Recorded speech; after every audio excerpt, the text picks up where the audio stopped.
2005 সাল ডেনমার্কের একটি পত্রিকা প্রিয় নবীজি সাল্লাল্লাহু আলাইহি ওয়াসাল্লামের ব্যঙ্গচিত্র প্রকাশ করে। সৌদি থেকে শাইখ খালিদ আর রাশিদ গর্জে ওঠেন।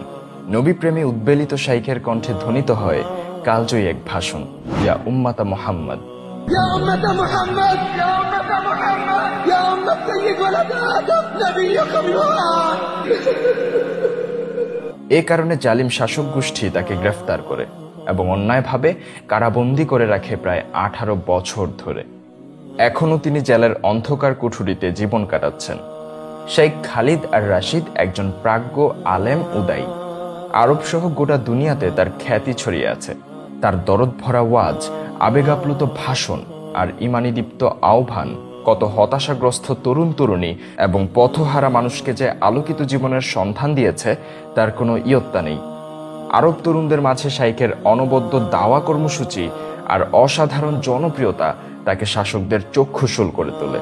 আর এ কারণে শাসক গোষ্ঠী শাইখকে বন্দি করে রাখলেও থামাতে পারেনি তার দাওয়া কর্মসূচি। তার ঈমানদীপ্ত ভাষণ, আবেগাপ্লুত ওয়াজ আর দরদ ভরা লেখাগুলো আজও পথ দেখাচ্ছে লাখো পথ ভোলা মানুষকে।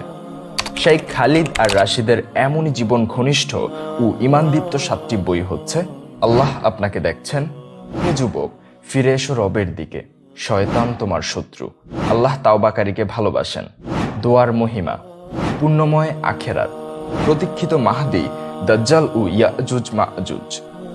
ঈমানদীপ্ত এই 7টি বই সংগ্রহ করতে মেসেজ করুন এখনই